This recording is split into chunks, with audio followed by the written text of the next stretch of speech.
তো সব জায়গায় পানির সয়লাভ থাকবে। আল্লাহ রাসূল সাল্লাল্লাহু আলাইহি ওয়াসাল্লাম রেগে গেলেন আর বললেন, মান গাশশানা ফালাইসা মিন্না, যে আমাদেরকে ধোঁকা দেয় সে আমার উম্মত হতে পারে। The person who deceives us he is not among আস, যে লোক আমাদের ধোঁকা দেয় সে আমাদের অন্তর্ভুক্ত। মুসলমানরা কি ধোঁকা দিতে পারে? খাদ্যে ভেজাল দিতে পারে? ওজনে কম দিতে পারে? মাছে ফরমালিন দিতে পারে? টেন্ডারবাজি করতে পারে? চাঁদাবাজি করতে পারে? ক্যাসিনোর ব্যবসা করতে পারে? পারে পারে। সেজন্য আমরা যেন ধোঁকাবাজি না করি। ধোঁকাবাজে ভরে গেছে বাংলাদেশ। এই ধোঁকাবাজি থেকে আমাদেরকে বেঁচে থাকতে হবে যদি প্রিয় নবীর উম্মত হতে চাই, ঠিক কিনা? তাহলে আল্লাহ তাআলার কাছে সবচাইতে প্রিয় জায়গার নাম সবাই বলেন। আর সবচেয়ে অপছন্দনীয় জায়গার নাম বাজার। হাদিসটা সহিহ বুখারীতে এসেছে। এমন বাজার যেখানে মদের আড্ডাখানা, যেখানে ক্যাসিনোর ব্যবসা, হারাম ব্যবসা, ওইটা আল্লাহর কাছে অপছন্দনীয়। আল্লাহর হাবিব সাল্লাল্লাহু আলাইহি ওয়াসাল্লামের একটা অভ্যেস ছিল, তিনি কোন এলাকায় গেলেই প্রথমে একটা মসজিদ বানায় ফেলতেন। সুবহানাল্লাহ পড়েন। তার মানে মসজিদ কেন্দ্রিক তিনি সব করতেন, মস্ক সেন্টার্ড। আগে মসজিদ, তারপরে সব। যেমন তিনি মক্কা থেকে যখন মদিনায় হিজরতে আসবেন, মদিনায় ঢোকার আগে কোবা নামক একটা এলাকায় তিনি কয়েক সপ্তাহ ছিলেন। ওখানে এই 2 সপ্তাহের ব্যবধানে একটা মসজিদ বানায় ফেলছেন, মসজিদে কোবা। মসজিদের নাম কি? প্রতি শনিবারে তিনি মসজিদে কোবায় যেতেন, ওখানে যে সালাত পড়তেন। এবং আল্লাহর হাবিব বলেছেন, কেউ যদি, আপনারা যখন মদিনা শরীফে যাবেন, শনিবারে যদি কেউ সকালবেলা আপনারা যে কোবা মসজিদে যে অজু করে, ঘর থেকে অজু করে যে 2 রাকাত সালাত পড়েন, তাহলে উমরা করলে, একটা মাকবুল উমরা করলে যেই সওয়াব, ওই সওয়াব আল্লাহ আমলনামায় দিয়ে দিবেন। কোবা থেকে তিনি মাইগ্রেট করলেন মদিনায়। মদিনাতে যেও তিনি একটা মসজিদ প্রতিষ্ঠা করলেন। মসজিদটার নাম সবাই বলেন, মসজিদে নববী। আল্লাহ রাসূল সাল্লাল্লাহু আলাইহি ওয়াসাল্লাম খুব চমৎকার লোকেশন বাছাই করতে পারতেন। লোকেশন তিনি দেখলেন কোথায় করলে ভালো হয়, কোথায় কোথায় কোথায়। খুঁজতে খুঁজতে এমন জায়গাটা পছন্দ হলো, সেখানে ছিল পুরাতন খেজুরের বাগান, ধ্বংসাবশেষ, আর ছিল মুশরিকদের কবর। আল্লাহর হাবিব বললেন, মুশরিকদের কবরগুলোরে হাড্ডি আর কঙ্কাল সহ উঠায় ফেলো, উঠায় আরেক জায়গায় দাফন করো। সুবহানাল্লাহ পড়েন। খেজুর গাছগুলো কেটে সমান করো, ধ্বংসাবশেষ ভেঙে মাটির সাথে গুড়িয়ে দাও, এখানে হবে আমার মসজিদ। স্থাপিত হলো মসজিদে নববী। সুবহানাল্লাহ পড়েন। এখানেই 10 বছর বিষ্ণু ঈসা ইসলাম ইমাম ছিলেন, খতিব ছিলেন। এজন্য যারা ইমাম, যারা খতিব, তাদের অনেক দায়িত্ব। তারা বিষ্ণু ঈসা ইসলামের রেখে যাওয়া দায়িত্ব পালন করছে। আল্লাহর হাবিবের যে চাকরি ছিল, ইমাম সাহেবদের একই চাকরি। আল্লাহর হাবিবের যে দায়িত্ব ছিল, ইমাম সাহেবদের একই দায়িত্ব, কিন্তু তাদের বেতনটা বড্ড কম এদেশে, তাই না? আহা, সামান্য কিছু বেতন দিয়ে ইমাম মুয়াজ্জিনদেরকে আমরা রাখি, এটা ঠিক না।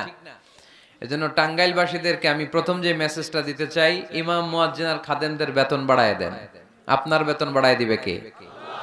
সভাপতি সাহেব, সেক্রেটারি সাহেব, ক্যাশিয়ার সাহেব, বেতন বাড়ান, ওনাদের বেতন বাড়ায় দেন। আপনাদের জীবনে বরকত দিবে কে? ইমাম মানি নেতা। ইমাম মানি কি? নেতার সাথে যদি আমরা খারাপ আচরণ করি, এটা আমাদের জাতির জন্য কখনোই কোনোভাবে কল্যাণকর হতে পারে না। আল্লাহর হাবিব সাল্লাল্লাহু আলাইহি ওয়াসাল্লাম নিজ হাতে মসজিদ তৈরি করলেন। আমাদের মতো টাইলস আর এয়ার কন্ডিশনের মসজিদ, মসজিদে নববী না, এরকম ছিল না। বালুর ফ্লোর। কিসের ফ্লোর? ছাদ ছিল খেজুর পাতার ছাউনি।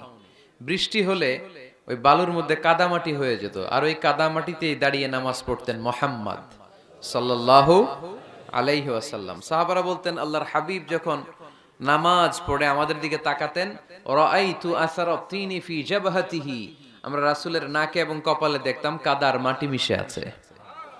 আল্লাহর হাবিব যখন মুসল্লিদের দিকে তাকাতেন, দেখতেন প্রতিটা মুসল্লি সাহাবীর নাকে আর কপালে কাদার মাটি মিশে আছে। তার মানে আমার নবীর বানানো মসজিদ ছিল কাঁচা, কিন্তু মুসল্লি ছিল পাকা। আমাদের মসজিদগুলো পাকা, কিন্তু মুসল্লিরা কাঁচা। পাকা মুসল্লি হইতে হবে। মসজিদকে আবাদ করতে হবে।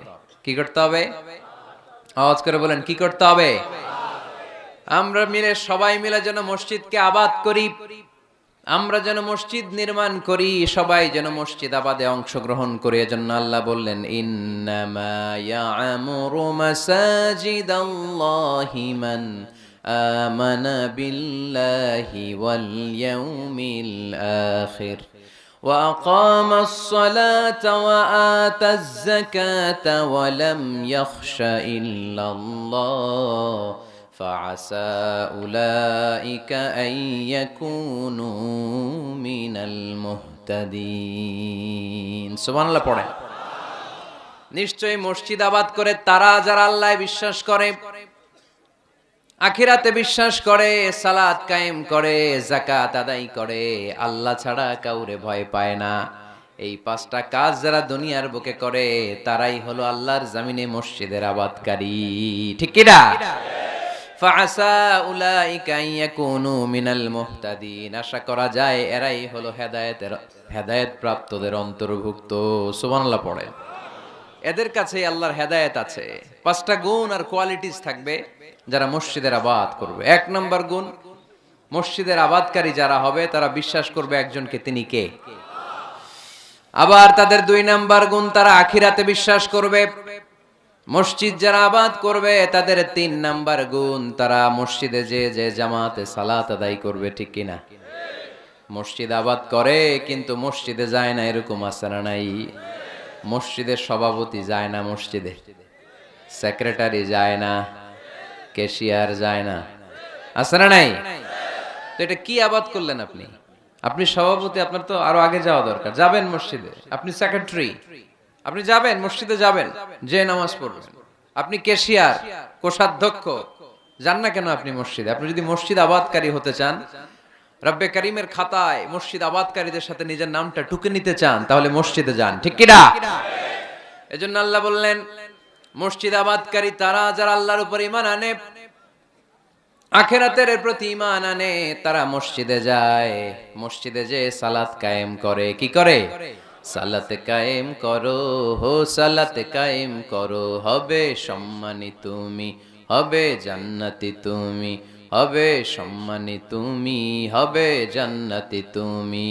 দিবে কাল হাসরে শীতল ছায়া আরশে আজিম, রব্বিয়াল আলা রব্বিয়াল আযীম, রব্বিয়াল আলা রব্বিয়াল আযীম। সুবহানাল্লাহ পড়েন।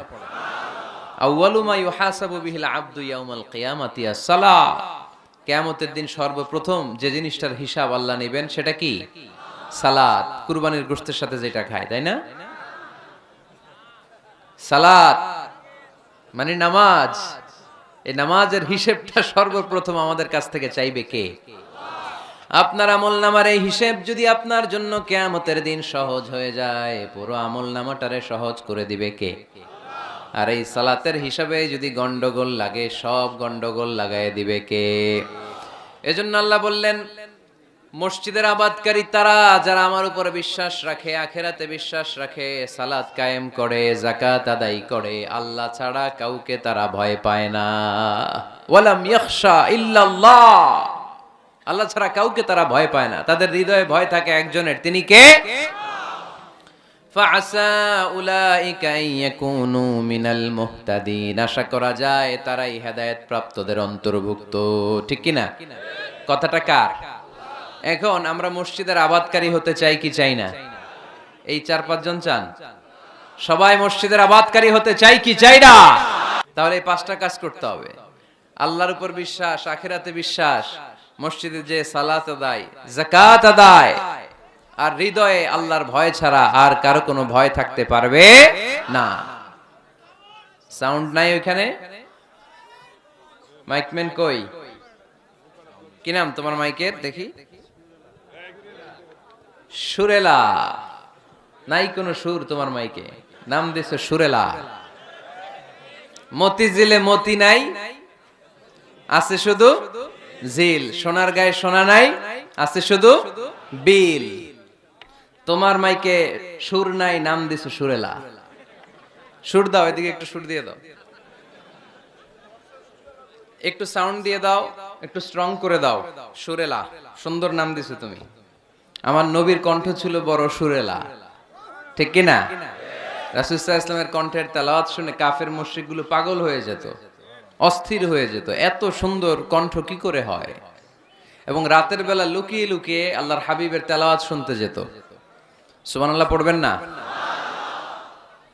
হইছে সুরেলা হইছে হইছে আলহামদুলিল্লাহ।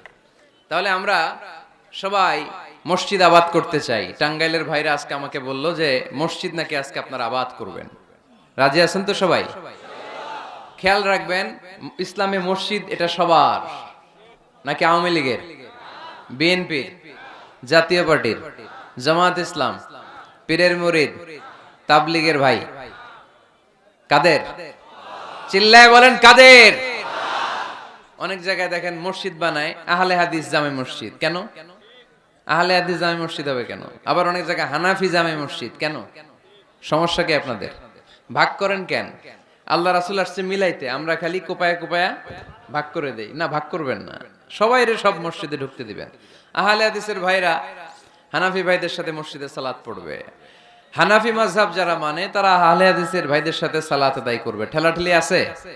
কাবা ঘরের সামনে কেউ এইভাবে বুকে বাঁধে আল্লাহু আকবার, এইভাবে দেখছেন না? কেউ এইভাবে, আবার হানাফিরা এইভাবে। মালিকিদের কিছু লোক আছে এরা বাঁধেই না, এমনি ছেড়ে রাখছে। কি করবি কর, বাঁধনো না এইভাবে। হ্যাঁ, করে কিছু করারও নাই, এরা ছেড়ে দিয়ে নামাজ পড়ে। তো আল্লাহর ঘর এখানে, প্রতিটা নবীর পদ ধুলি লেগেছে যেই মক্কায়, প্রিয় হাবিবের শ্বাস প্রশ্বাস এখনো মিশে আছে এই কাবা ঘরে।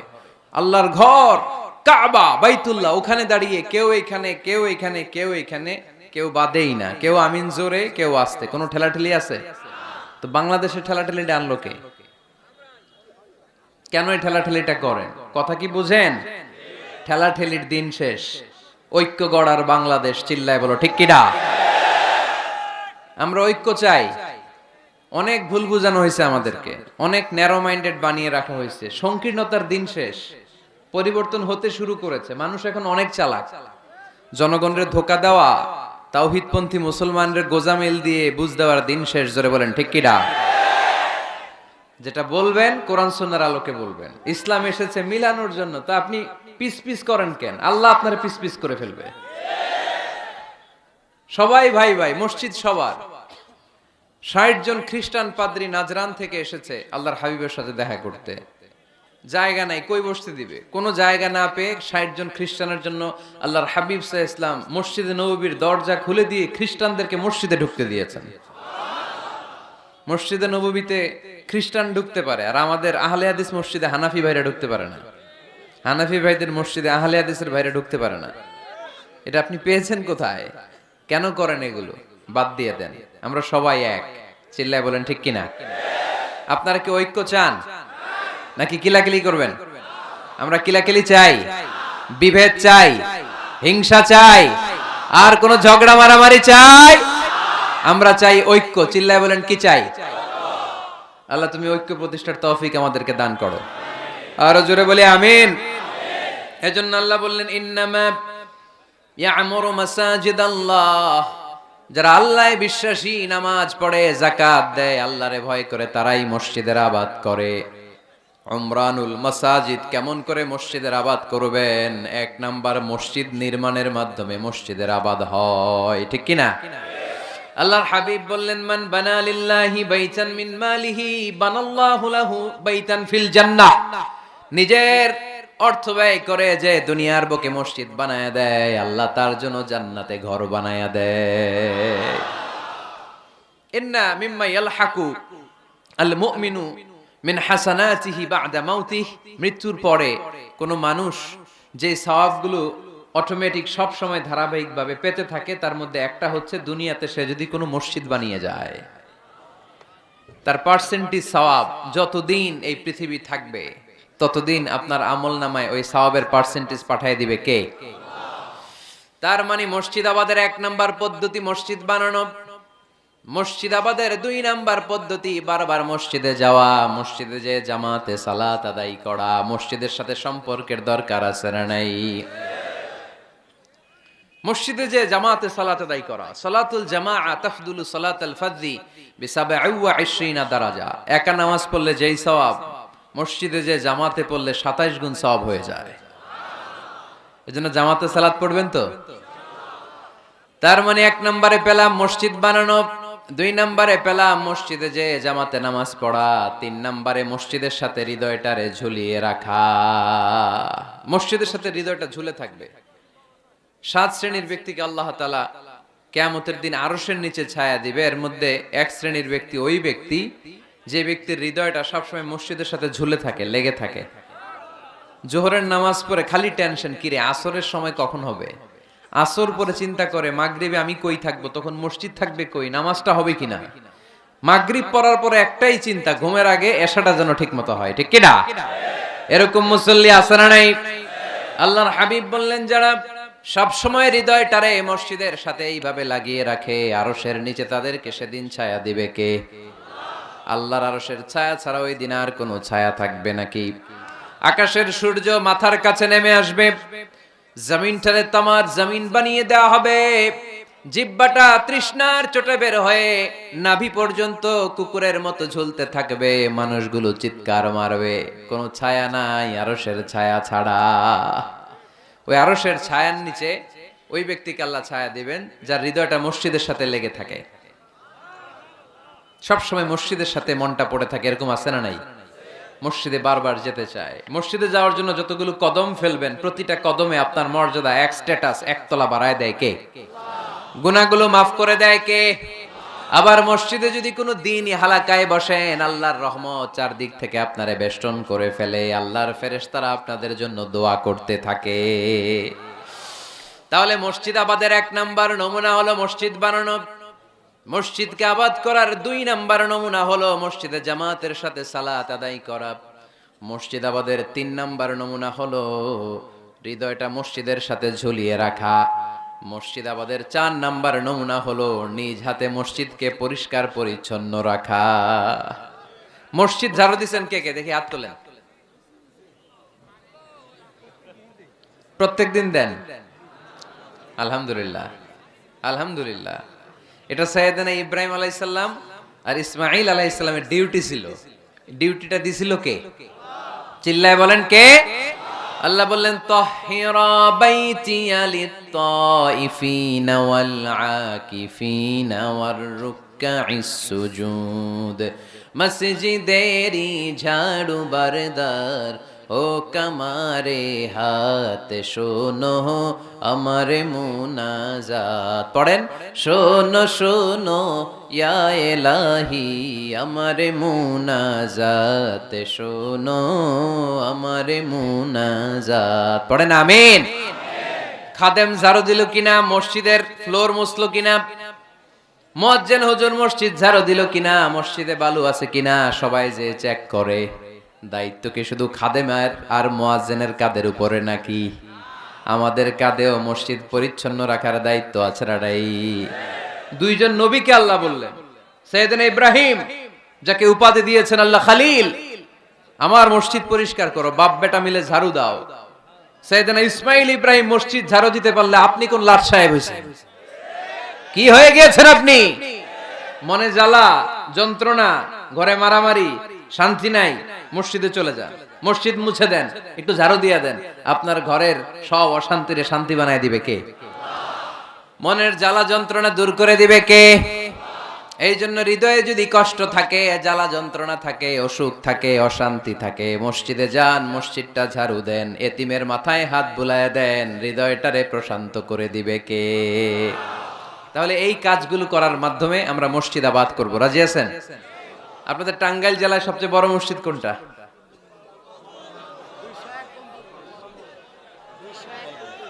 201 গম্বুজ। কই এটা? গোপালপুর। ঝাওয়াইল গোপালপুর। কে করছে এটা? কে বানাইছে? ও, ইসলামিক ফাউন্ডেশনের কর্মকর্তা রফিকুল ইসলাম। কি করে? বেঁচে আছে? আজকের এই মাহফিলের পক্ষ থেকে ওনাকে জানাই সশ্রদ্ধ সালাম। যাব ইনশাআল্লাহ। তো এরকম ভালো ভালো মসজিদ, সুন্দর মসজিদ বাংলাদেশে হোক, আমরা চাই না? সবাই চান? তো চাই আওয়াজটা এতটুকু। এরকম সুন্দর মসজিদ এদেশে আরো নির্মিত হোক, চাই কি চাই না? মসজিদে আমরা যাব, মসজিদে আমরা আবাদ করব। মসজিদ নিয়ে আজকে অনেক কথা আছে, কেউ উঠবেন না, মজার কথাগুলো শেষে রেখে দিছি। যারা উঠবেন এদের মিস, উঠবেন না, বসেন। মসজিদে যে আমরা যাব, কিছু আদব মেনটেন করে যেতে হবে, ঠিক কিনা? অজু ছাড়া ঢোকা যাবে? অজু নিয়ে ঢোকার দরকার আছে না নাই? আবার আল্লাহ বললেন, ইয়া বানি আদম খুযু যিনাতাকুম ইনদা কুল্লি মাসজিদ। ও বনি আদম, মসজিদে যখন নামাজ পড়তে যাও সবচেয়ে ভালো কাপড়গুলো গায়ে দিয়ে যাও। আদেশটা কার? কিন্তু আমরা যখন মসজিদে ঢুকি সবচেয়ে ছিঁড়া পাড়াটা পয়রা ঢুকি, আছে না নাই?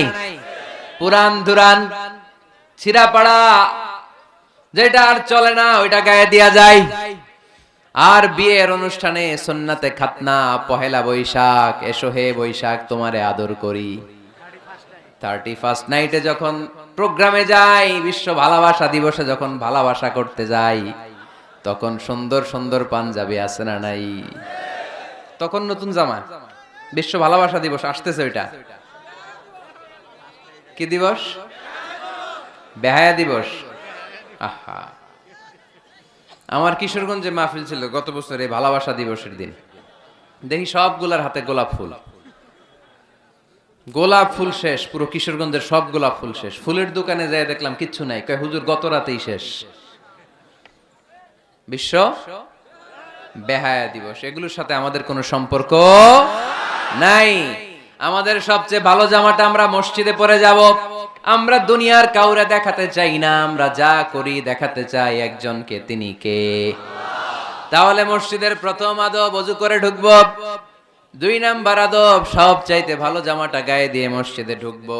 3 নাম্বার, ঢোকার সময় বাম পা দিয়ে ঢুকবো। কোন পা? আর বের হওয়ার সময় বিশ্বনবী বললেন, মসজিদে যখন ঢুকবে এই দোয়াটা পড়ো, আউযু বিল্লাহিল আযীম ওয়া বিওয়াজহিল কারীম ওয়া সুলতানিহিল কদীম মিনাশ শাইতানির রাজীম। এই 4টা শব্দ দিয়ে এই দোয়াটা যে পড়বে, এই দোয়াটা পড়ার সাথে সাথে শয়তান চিৎকার মারে আর ঘোষণা দেয়, আজকের দিনের জন্য আমার ওয়াসওয়াসা থেকে তুই মুক্ত হয়ে গেলি। আফসোস করে শয়তান বলে, তোরে তো আর কিছু করা গেল না, তোর উপরে আর কোনো খবরদারি নাই, আজকে সারা দিনের জন্য তোর রবের কাছ থেকে তুই প্রোটেকশন পেয়ে গেলি। আজকে শেষ, কালকে ধরবো তরে, কালকে ধরবো, আজকে শেষ। এই জন্য এই দোয়াটা পড়বেন, আউযু বিল্লাহিল আযীম ওয়া বিওয়াজহিল কারীম ওয়া সুলতানিহিল কদীম মিনাশ শাইতানির রাজীম। এই রেকর্ড হইতেছে, ইউটিউবে শুনে নিন, এটা পড়বেন। এরপরে নবীর একটা সালাম দিবেন, আসসালামু আলাইকা আইয়ুহান নবী ওয়া রাহমাতুল্লাহি ওয়া বারাকাতুহু। তারপরে ডান পা দিয়ে ঢুকবো আমরা। মসজিদে ঢোকার সময় কোন পা? সবাই বলেন আরো জোরে, মনে থাকবে, ভুল হবে না তো? আর ডান পা দিয়ে পড়বো, আল্লাহুম্মা ইফতাহলি আবওয়াবা রাহমাতিক, ও আল্লাহ তোমার রহমতের দরজা আমার জন্য খুলে দাও। পড়েন আমিন। আর যখন বের হব তখন বাম পা দিয়ে বেরোবো। কোন পা? সবাই বলেন, মনে থাকবে? ছেলে মেয়েদেরকে শিখানো যাবে? বাচ্চারা কি শিখাবেন? ঢোকার সময়, বের হওয়ার সময়, ঢোকার সময়, বের হওয়ার সময়। আর বের হওয়ার সময় পড়ব, আল্লাহুম্মা ইন্নী আসআলুকা মিন ফাদলিক, আল্লাহ আমি আপনার কাছে ফদল চাই। ঢোকার সময় রহমত চাই, বের হওয়ার সময় ফদল। ফদল মানে রিজিক। রিজিক কি মসজিদে থাকে না মসজিদের বাইরে? এজন্য আল্লাহ বলেন, ফাইদা কুদিয়াতিস সালাতু ফান্তাশিরু ফিল আরদি ওয়াবতাগু মিন ফাদলিল্লাহ ওয়াযকুরুল্লাহা কাসীরান লাআল্লাকুম তুফলিহুন। যখন সালাত শেষ হয়ে যায়, জমিনের মধ্যে ছড়িয়ে পড়ো, জমিনে কাজ কর্ম শুরু করে দাও, কর্মচাঞ্চল্যতা দিয়ে জমিনটাকে ভরে তোলো, আর আল্লাহর কাছে ফদল চাও, রিজিক চাও। রিজিকের মালিক কে? তাহলে মসজিদে কি পাওয়া যায়? রহমত। ওই একজন কয় রিজিক, রহমত। মসজিদে কি পাওয়া যায়? সবাই বলেন, এটার ক্লাস মনে করবেন, তাহলে খেয়াল থাকবে। মসজিদের ভিতরে কি পাওয়া যায়? আর বাইরে পাওয়া যায় রিজিক। চিল্লায় বলেন, বাইরে কি পাওয়া যায়? এজন্য ঢোকার সময় রহমত চাবো, বের হওয়ার সময় রিজিক চাবো। ঢোকার সময় ডান পা, বের হওয়ার সময় মনে থাকবে। আর মসজিদে ঢুকেই 2 রাকাত, ঢুকেই 2 রাকাত। দুখুলুল মসজিদ, তাহিয়াতুল মসজিদ, তাহিয়াতুল উযু, যেই নাম দেন। ওযু করলেই, মসজিদে ঢুকলেই মনে থাকবে। ভুলে যাবেন তো আপনারা, খেয়াল থাকবে। মসজিদে ঢুকলেই 2 রাকাত পড়তেন বিশ্বনবী মুহাম্মদ সাল্লাল্লাহু। বিশ্বনবী জুমার খুতবা দিচ্ছেন, হঠাৎ এক সাহাবী খুতবা চলাকালীন সময়ে মসজিদে ঢুকেই বসে পড়লেন। বিশ্বনবী বললেন দাঁড়াও। নিজের খুতবা বন্ধ করে দিয়ে সাহাবীরে বললেন দাঁড়াও, 2 রাকাত পড়েছো নাকি? সাহাবী বলে পড়ি নাই। বিশ্বনবী বললেন তাড়াতাড়ি করে চটজলদি করে 2 রাকাত পড়ে নাও। খুতবা, জুমার খুতবা চলতেছে, খুতবা থামিয়ে দিয়ে খুতবার নিরবিচ্ছিন্নতাকে ভঙ্গ করে আল্লাহর হাবিব সাল্লাল্লাহু আলাইহি ওয়াসাল্লাম 2 রাকাত পড়তে বললেন। এটা খুবই জরুরি, পড়বেন, খুতবা চলাকালীনও পড়বেন। যদিও আমাদের দেশের অনেক জায়গায় এটার সুযোগ দেয় না, বলে যে লাল বাতি জ্বলন্ত অবস্থায় নামাজ পড়া নিষেধ। নিজেরা বানাইছে এই নিষেধ। তো পড়তে না দিলে বারান্দায় পড়েন, যেহেতু খুতবা শোনারও গুরুত্ব আছে। হানাফি মাযহাবে খুতবাটারে ওয়াজিব বলে, খুব গুরুত্ব দেয়। এজন্য বলে যে এটা বেশি গুরুত্বপূর্ণ ওই নামাজের চেয়ে। এটা হচ্ছে ওনাদের দলিল, কিন্তু ওই দলিলটা বেশি শক্তিশালী যে মসজিদে ঢুকেই 2 রাকাত পড়তে হয়, ঠিক কিনা? এজন্য মসজিদে ঢুকেই আমরা 2 রাকাত পড়ব। তাহলে প্রথমে ওযু করে নিলাম, সুন্দর জামা পরলাম, ডান পা দিয়ে মসজিদে ঢুকলাম, ঢুকেই 2 রাকাত পড়লাম। এই সবগুলো আদেশ বিশ্বনবী আমাদের জন্য দিয়েছে, ঠিক কিনা? আবার বিশ্বনবী নিষেধ করেছে কবরের উপর যেন কখনো কেউ মসজিদ না বানায়। লাআনা রাসূলুল্লাহ সাল্লাল্লাহু লাআনাতুল্লাহি আলাল ইয়াহুদ ওয়ান নাসারা ইত্তাখাযু কুবুর আমবিয়াইহিম মাসাজিদা। আল্লাহ তাআলা ইহুদি নাসারাদের উপর লানত দিয়েছে। কি দিয়েছে? লানত। কারণ তারা তাদের নবীদের কবরের উপরে মসজিদ বানায়, ওইখানে নামাজ পড়ে। কবরস্থানে নামাজ পড়া যায়? কবরের উপরে নামাজ পড়া যায়? বাংলাদেশে আছে না নাই? ছোট্ট এতটুক মসজিদ, 2 কাতারের এত বড় কবরস্থান। ইয়া লাল শালু, নীল শালু, আগরবাতি আর গোলাপ জলের গন্ধে ঢোকা যায় না, আছে না নাই? ওখানে যে আগরবাতি জ্বালায় দেয়, গোলাপ জল ঢেলে দেয়, আছে না নাই? কবরস্থানে বা মাজারে কেন মোমবাতি দেয় মানুষ আমি জানি না। যিনি কবরে শুয়ে আছেন ওনার কাছে কি আলো যায়, মোমবাতির আলো? তো ওনারে দিছেন কেন? এটা তো যে সমস্ত ঘরে এখনো ইলেকট্রিসিটি পৌঁছে নাই, বাচ্চারা পড়াশোনা করতে পারে না, এদের ঘরেই না আপনি মোমবাতি দিবেন? তাহলে আপনার বাবার কবরটারে আলো দিয়ে ভরে দিবে কে? মাজারে যে অনেকে টাকা দেয়, মানত করে, মাজারে টাকা দেয়া যায় না, মানত করা যায় না, মানত করতে হয় একজনের নামে। চিল্লায় বলেন তিনি কে? খবরদার, এগুলো থেকে সাবধানে থাকতে হবে। মাজার জিয়ারত করা সুন্নাহ, কবর দেখলেই সালাম দেয়া সুন্নাহ, জিয়ারত করা সুন্নাহ। এর জন্য দোয়া চাইবেন, নিজের জন্য আল্লাহর কাছে দোয়া চাইবেন, এর জন্য দোয়া করবেন, নিজের জন্য দোয়া করবেন। কিন্তু মাজারে পড়ে থাকা লোকটার কাছে কিছু চাওয়া যায়? আল মাইয়িতু ফিল কবর কাল গরীকি ফিল বাহর। সাঁতার না জানা ব্যক্তি সাগরে পড়লে যেরকম অসহায়, কবরে শুয়ে থাকা ব্যক্তিটা তার চেয়েও বেশি অসহায়। সে আপনার জন্য কি করবে? আপনি তার জন্য দোয়া করলে সে কিছু পাবে। সে আপনার কিছু করায় দিতে পারবে? করতে পারে একজন, তিনি কে? চিল্লায় বলতে হবে তিনি কে? কেউ ফিরে না খালি হাতে, আল্লাহরে তোর দরবারেতে, ঠিক কিনা? পড়েন সবাই, কেউ ফিরে না খালি হাতে, আল্লাহরে তোর দরবারেতে। এজন্য কবর কেন্দ্রিক কোনো মসজিদ নাই।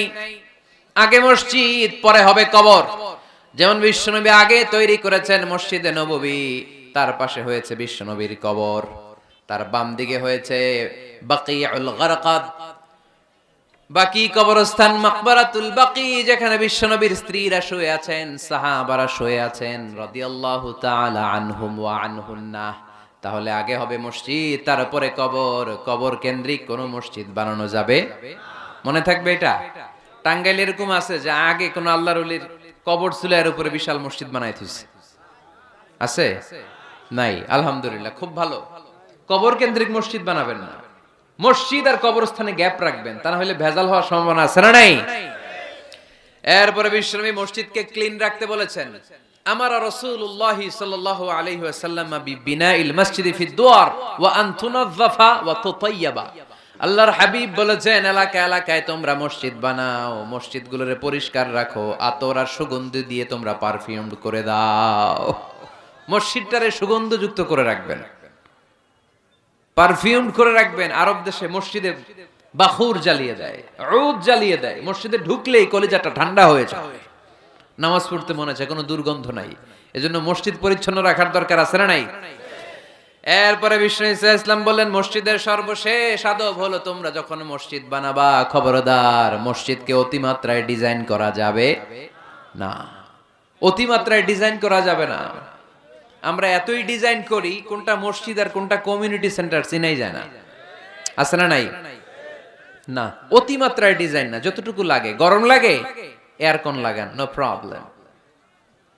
নিচে সমস্যা, সিম্পলি টাইলস দিয়ে দেন। কিন্তু লাইটিং ফাইটিং, লাল নীল বাতি, এই কারুকার্য ওই কারুকার্য, এটা করতে নিষেধ করেছেন মুহাম্মদ সাল্লাল্লাহু। বিশেষ করে মসজিদের কেবলার দেয়ালে। কোন দেয়ালে?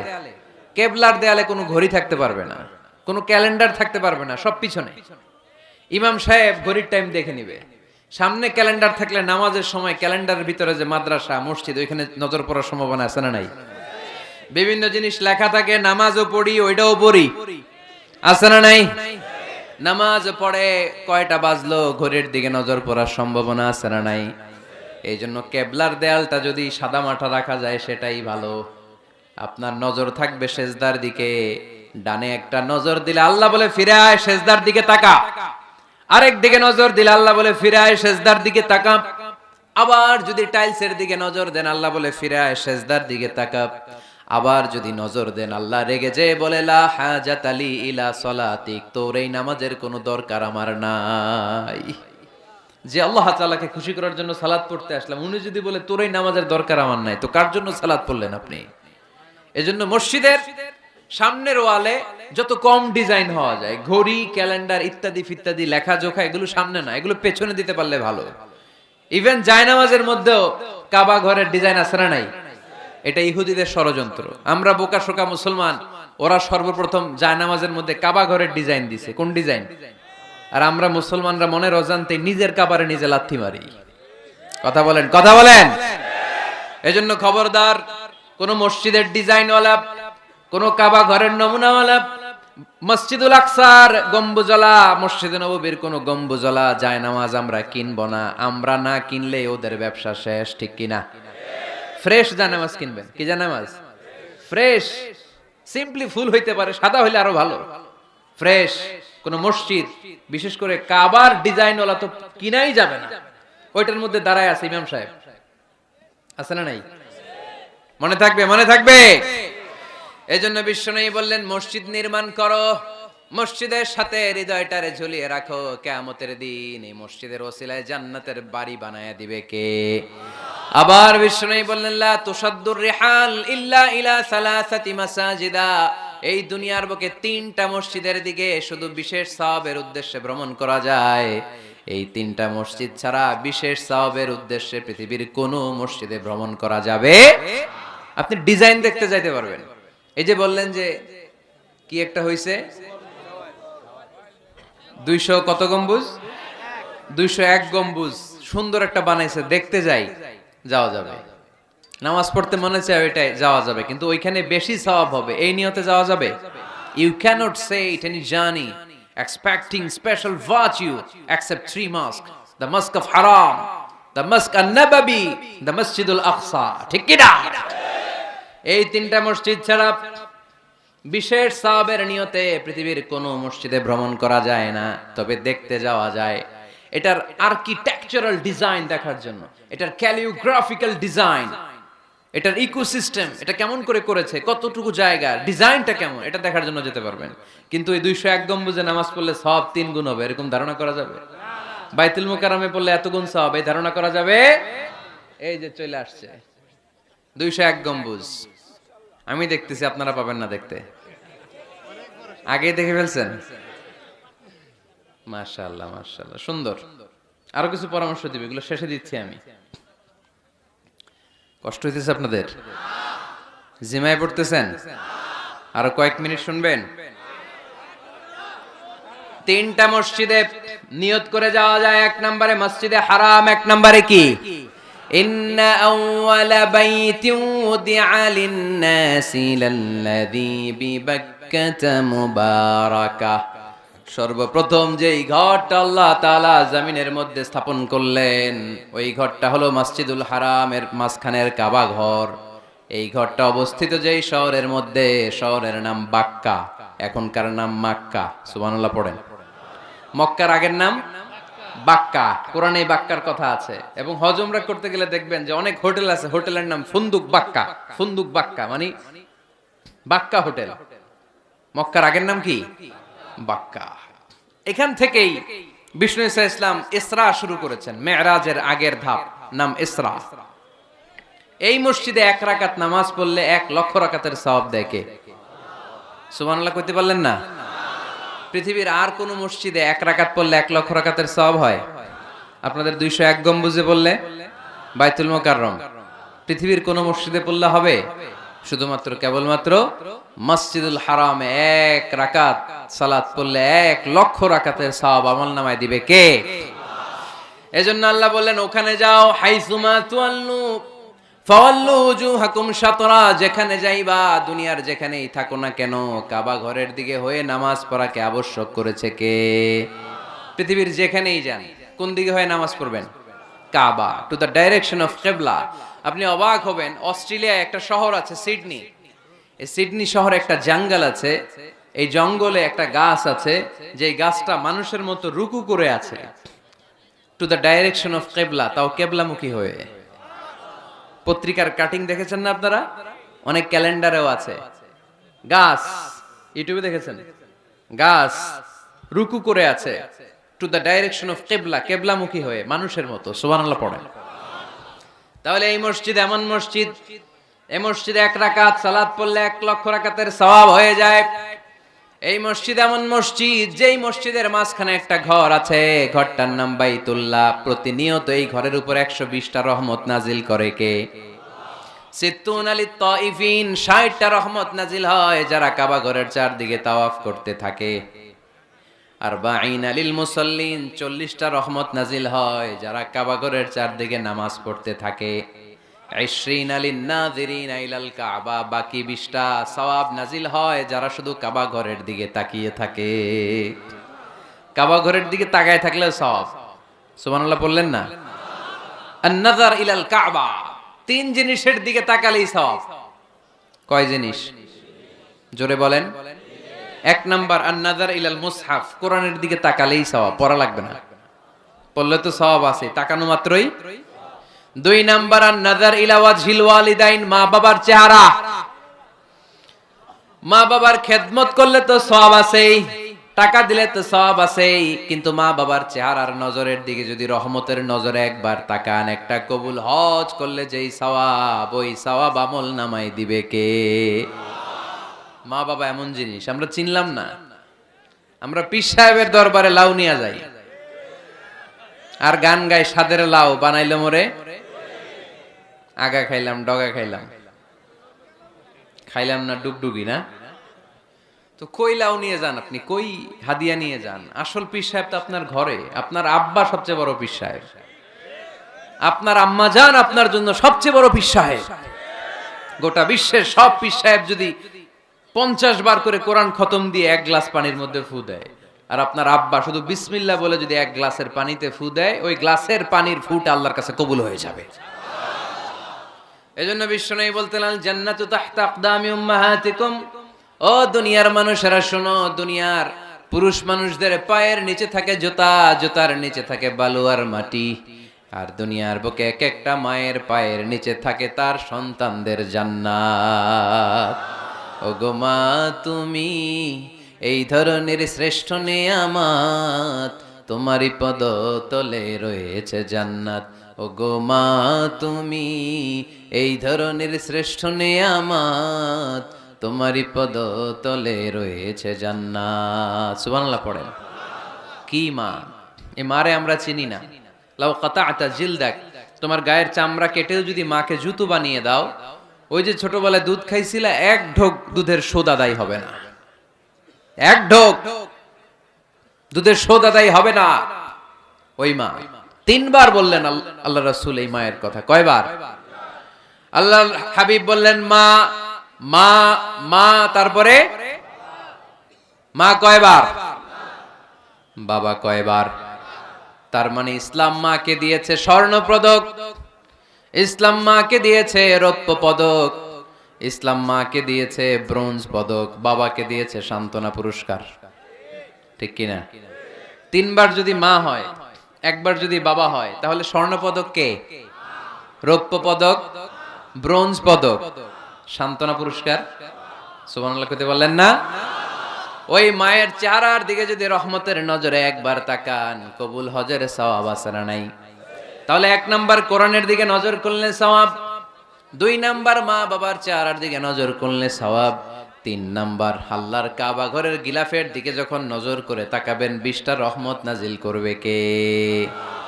তাহলে শ্রেষ্ঠ মসজিদ মসজিদে হারাম, শ্রেষ্ঠ মসজিদ। 2 নাম্বার হচ্ছে মসজিদ নববী, নবীর মসজিদ, ওখানে 1 রাকাত পড়লে 1000 রাকাতের সওয়াব। আমার নবী শুয়ে আছে তার পাশে, পাশেই জান্নাতুল বাকিয়া, মাকবারাতুল বাকিয়া, এরপর আছে রওদা। বিশ্বনবীর কবর থেকে মিম্বার পর্যন্ত জান্নাত, রওদাতুম মিন রিয়াদিল জান্নাহ। এটা দুনিয়ার বুকে একটা জান্নাতের টুকরা, কোন সুবহানাল্লাহ। ওখানে নামাজ পড়ার জন্য খুব ধাক্কাধাক্কি হয়। পুরো মসজিদে নববীর কার্পেটের এক কালার, ওইটার কার্পেটের আরেক কালার। যারা হজ উমরা করেছেন দেখে এসেছেন, জায়গা পাওয়া যায় না, খুব ধাক্কাধাক্কি হয় ওই জায়গাটাতে সালাত পড়ার জন্য।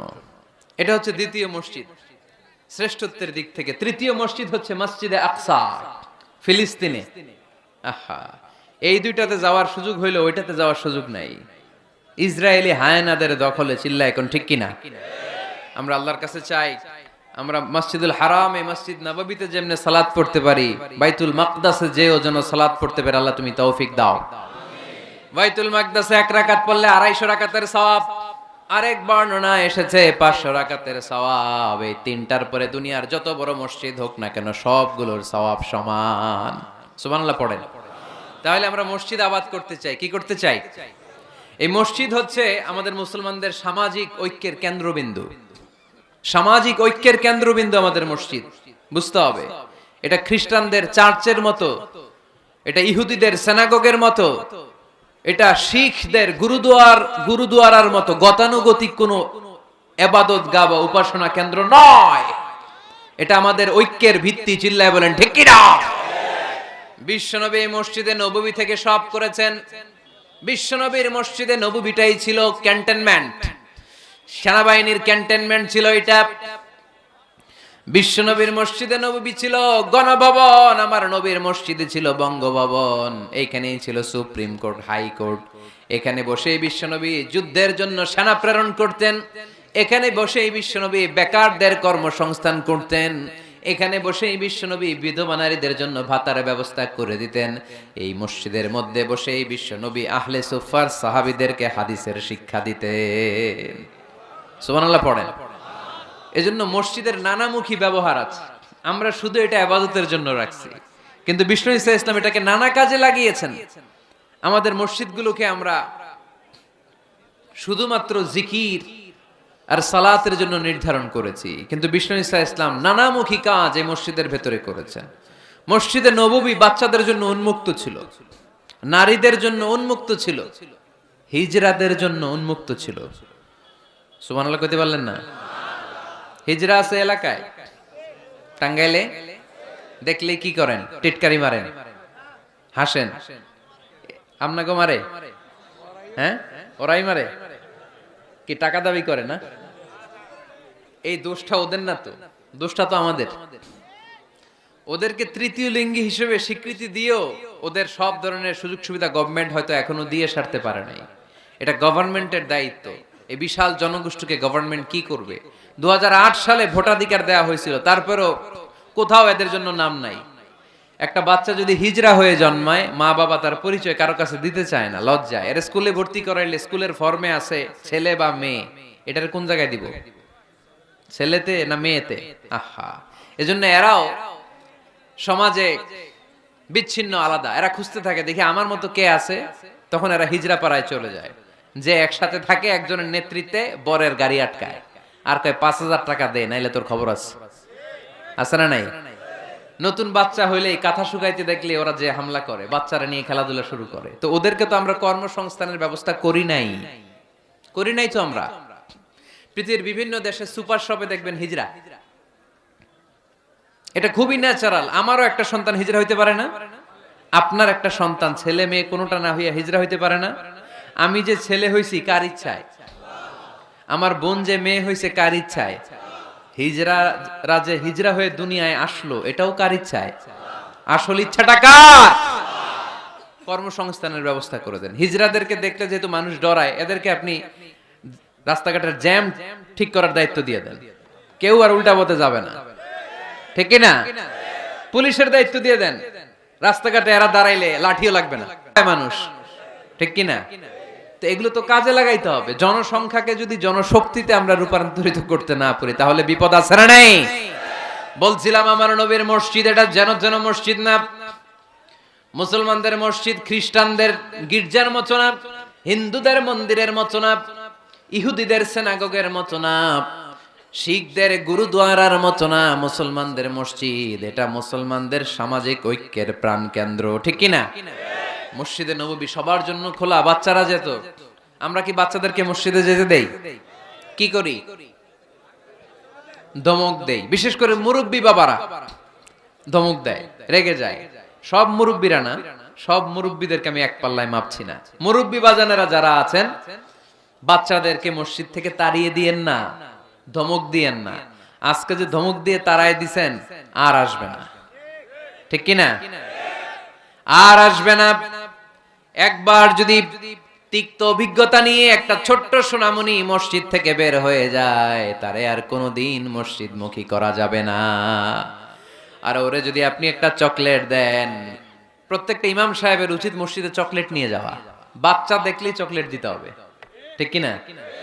ওর স্মৃতিতে এটা থাকবে, বড় হয়ে গল্প করবে আমাদের এলাকায় এক ইমাম ছিল, চকলেট দিত আমাদেরকে। কত সুন্দর অভিজ্ঞতা থাকবে তার। আর যদি ধমক দেন, বলবে ইমাম আসিল একটা বদের আড্ডি, মসজিদে ঢুকলে আমগরে ঠ্যাঙ্গাইতো খালি, বলবে না এটা? আর চকলেট দিলে আজীবন আপনারা স্মরণ রাখবে। এজন্য বাচ্চাদেরকে কখনো মসজিদ থেকে তাড়িয়ে দেয়া যাবে। মসজিদে নববীতে যদি বাচ্চা ঢুকতে পারে, আমাদের মসজিদে কি সমস্যা? তুরস্ক একটা দেশ আছে, নাম শুনছেন? তুরস্কের মসজিদের দেয়ালে দেয়ালে লেখা থাকে, জামাত চলাকালীন অবস্থায় পিছনে যদি বাচ্চাদের কিচির মিচির, চিৎকার, চেঁচামেচি, হই হুল্লোড়ের আওয়াজ আপনি শুনতে না পান, তাহলে নেক্সট জেনারেশনকে নিয়ে আপনি চিন্তায় থাকেন, কারণ আপনার নেক্সট জেনারেশন নাতিপুতি এগুলো নামাজি হচ্ছে না, ঠিক কিনা? পিছনে যদি আমাদের নাতিপুতি চিৎকার চেঁচামেচি করে, তার মানে দে আর অন দ্য রাইট ট্র্যাক, তারা আসল লাইনে আছে, মসজিদে এসেছে। যদিও আজকে দুষ্টামি করে, সময়ের বিবর্তনে, কালের আবর্তনে বয়সটা একটু বড় হলেই ও বুঝে যাবে এখানে দুষ্টামি করা যায় না, এখানে ইবাদত করতে হয় একজনের, তিনি কে? কিন্তু ওকে আসার সুযোগটা তো দিতে হবে। আপনি যদি ধমক দিয়ে বের করে দেন, আর কোনোদিন আসবে? মুরব্বীরা, আর কোনোদিন আমরা বাচ্চাদেরকে ধমক দিব না, ইনশাআল্লাহ বলেন। মুরব্বীরা বলেন ইনশাআল্লাহ। বিশ্বনবীর মসজিদে নববীতে প্রথমে দাঁড়াতো পুরুষ সাহাবারা, তারপরে দাঁড়াতো হিজরারা, তারপরে দাঁড়াতো ছোট্ট বাচ্চারা, একেবারে শেষ দিকে দাঁড়াতো নারীরা, ঠিক কিনা? কিন্তু আমরা নারীদেরকে মসজিদে ঢুকতে দেই না। এই জন্য বাজারে যদি বের হয়, কলেজে যদি যায়, লম্বা সময়ের জন্য ঘর থেকে বের হইলে নামাজগুলো কাজা হয়ে যায়, ঠিক কিনা? এই পরিবর্তিত বিশ্ব ব্যবস্থায় এখন নারীদেরকে চিকিৎসা নেওয়ার জন্য হসপিটালে যেতে হয়, শিক্ষার জন্য ইউনিভার্সিটিতে যেতে হয়, নানা কাজে বাইরে যেতে হয়। এই লম্বা সময়ের মাঝখানে যদি কোনো সালাত থাকে, এই সালাতটা সে পড়বে কই? আপনারা তো ব্যবস্থা রাখেন নাই মসজিদে। মসজিদে একটা সুন্দর করে ব্যবস্থা রেখে দিবেন নারীদের, যাতে ওনারা ওইখানে যে সেফটি সিকিউরিটির সাথে নামাজটা পড়তে পারে, নামাজ যেন কাজা না হয়। ও বুয়ুতুহুন্না খায়রুন লাহুন্না, যদিও নারীদের জন্য ঘরে নামাজ পড়লে বেশি সওয়াব, কিন্তু কখনো যদি কাজে বাইরে বের হয়ে যায়, নামাজের সময় যাতে নামাজ কাজা না হয়, এজন্য মসজিদের এক জায়গায় নারীদের জন্য জায়গা থাকার দরকার আছে না নেই? ইয়াং ছেলেরা মসজিদে যেতে চায় না, মসজিদ কেন্দ্রিক না, ক্রিকেট খেলা দেখতে যায়, আড্ডা মারতে যায়, ঘোরাফেরা করতে যায়, মসজিদে যায় না, কারণ মসজিদে তাদেরকে আকর্ষণ করার মতো অ্যাট্রাকটিভ কোনো অ্যাক্টিভিটিজ আমরা মসজিদে রাখতে পারি নাই। ওদের তো একটা কাজ লাগবে। ইয়াংরা টিম ওয়ার্ক পছন্দ করে। কি করে? টিম ওয়ার্ক, একসাথে গ্রুপ মিলে একটা গ্যাং তৈরি করে কাজ করতে ওরা পছন্দ করে, ঠিক কিনা? তো এটা সুযোগ তো ওদেরকে করে দিতে হবে। মসজিদ হবে আমাদের সামাজিক ঐক্যের কেন্দ্রবিন্দু। যুবকদের জন্য অনেক অ্যাক্টিভিটিজ এই মসজিদের মধ্যে রাখতে হবে, তাহলে তারা মসজিদমুখী হবে। চিল্লায় বলেন ঠিক কিনা? প্রতিটা মসজিদ এমন ভাবে তৈরি করা উচিত যাতে করে ছোট বাচ্চারা মসজিদে আসে। একটা কিড জোন থাকবে, কিড জোন। আমি মালয়েশিয়া সহ পৃথিবীর অনেক জায়গায় অনেক বড় বড় মসজিদে কিড জোন দেখেছি, মানে বাচ্চাদের খেলার জায়গা। মসজিদের বারান্দায় বাচ্চাদের খেলার জায়গা, বাচ্চারা ওখানে খেলাধুলা করতেছে, মায়েরা নামাজ পড়তেছে, ছেলেরা নামাজ পড়তেছে। বাচ্চারাই নামাজের দৃশ্য দেখতে দেখতে একদিন নিজেই ওযু করে নিজেই নামাজ শুরু করে দিচ্ছে। দেখবেন ছোট্ট বাচ্চাটা, আমরা যখন নামাজে দাঁড়াই, আমার মেয়েও দাঁড়ায় আমার পাশে, ছোট্ট মেয়েটাও কিচ্ছু পারে না। আমি যখন সূরা পড়ি ও মুখ নাড়ায়, এরকম মুখ নাড়াইতেছে, কি যে পড়ে ও নিজেও জানে না, কিন্তু আব্বু নাড়াইতেছে মুখ, আমিও নাড়াবো। আমি রুকুতে যাই, সেও রুকুতে যায়। সুবহানাল্লাহ কইবেন না? বাচ্চারা তো দেখে দেখে শিখে। মসজিদে নিয়ে যেতে হবে। কিড জোন, কি বলে জায়গাটারে? কিড মানে বাচ্চা, তাই না? বাচ্চাদের একটা জোন থাকবে, ওখানে বেলুন থাকবে, ওখানে খেলনা থাকবে, ওখানে যে বাচ্চারা খেলবে।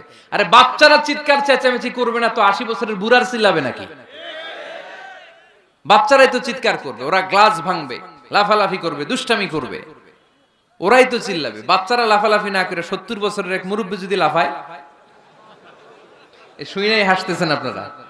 তার মানে মুরব্বীরা তো এটা করবে না, করবে বাচ্চারা। বাচ্চাদের কাজ বাচ্চাদেরকে করতে দেন, ওদেরকে বুঝাবেন যে আব্বু এটা ইবাদত গাহ, এখানে দুষ্টামি করতে হয় না, এখানে ইবাদত করতে হয়, আল্লাহর কাছে চাইতে হয়। দেখতে দেখতে আস্তে আস্তে ও শিখে যাবে, ঠিক কিনা? এজন্য আমরা মসজিদ নির্মাণ করতে চাই যেখানে আমরা সবাই একত্রিত হব। রাজি আছেন? এবার আপনাদেরকে বলছিলাম যে শেষে দুইটা মজার জিনিস আছে, এই দুইটা মজার জিনিস দিয়ে আজকের আলোচনা শেষ করব। এক হচ্ছে একটা এরকম চমৎকার মসজিদের মাস্টার প্ল্যান দিব আজকে আপনাদেরকে, কিভাবে এই মসজিদটা করতে হয়। আমি চাই 64টা জেলায় এরকম 64টা মসজিদ হোক। রাজি আছেন তো? শুনবেন? আলোচনা কি চলবে? তাহলে আর কয়েক মিনিটে আমরা মাস্টার প্ল্যানটা শুনবো, আর কি কি অ্যাক্টিভিটিজ মসজিদে রাখবো এটা আমরা শুনবো ইনশাআল্লাহ। পড়েন। একটা প্রাণবন্ত মসজিদের অবকাঠামো, একটা প্রাণবন্ত মসজিদ যদি আমরা গড়তে চাই কি কি লাগবে? নাম্বার 1, যোগ্য ইমাম লাগবে। কি লাগবে? ইমাম। অনেক বড় দায়িত্ব। সমাজে কি চলছে, কি ক্রাইসিস, এই ক্রাইসিস, এই সংকট থেকে উত্তরণের উপায় কি? ইমাম খতিব যদি আমাদেরকে এটা অ্যাড্রেসই করতে না পারে, ওই ইমাম দিয়ে আমরা কি করবো?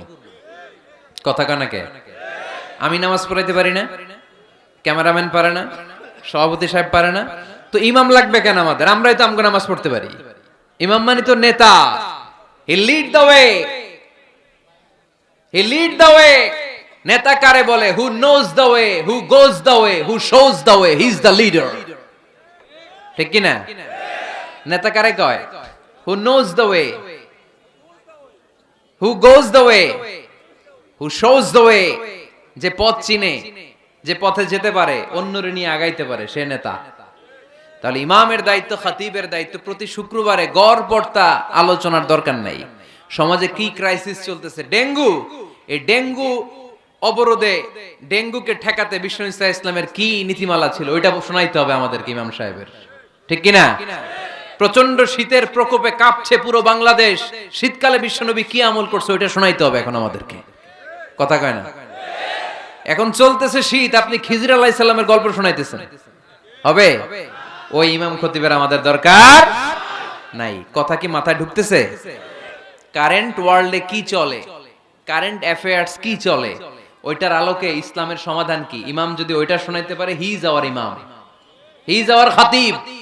আওয়ার খতিব should be this qualified personality. এরকম লোক হইতে হবে।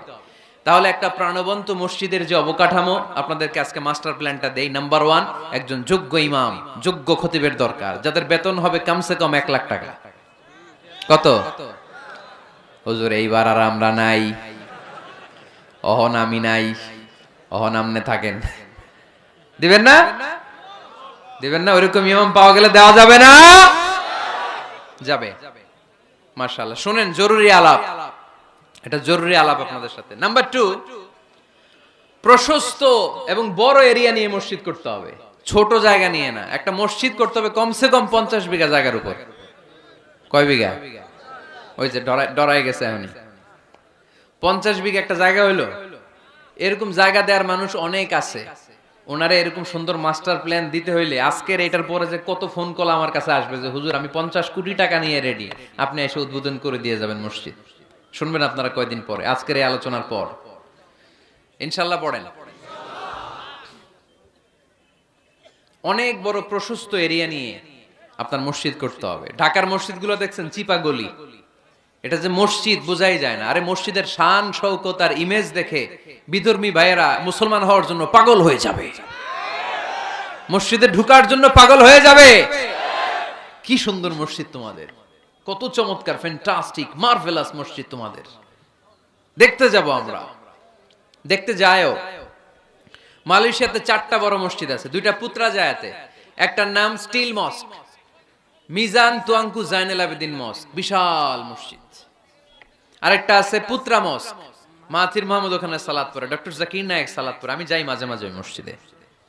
এরপর মসজিদ বিলায়া আছে একটা, বিলায়া পেরসেকতুয়ান ফেডারেল টেরিটরি মস্ক, আল্লাহু আকবার, তুরস্কের ব্লু মস্কের আদলে করা। আরেকটা আছে মালয়েশিয়ার জাতীয় মসজিদ নেগারা, মসজিদ নেগারা বলে এটাকে, জাতীয় মসজিদ। এত সুন্দর মসজিদ, বিশাল এরিয়া নিয়ে মসজিদ, কোনো ছোট জায়গায় হবে না, বিশাল এরিয়া নিয়ে। 5 জায়গানা নামাজের জন্য আলাদা ছোট্ট মসজিদ জায়গা হতে পারে, কিন্তু জামে মসজিদ হলে ওটা ছোট বানাইলে চলবে? এটা যদি আমাদের সামাজিক ঐক্যের কেন্দ্রবিন্দু হয়, এটা তো অনেক বড় গ্যাদারিং এর জায়গা থাকতে হবে, ঠিক কি না?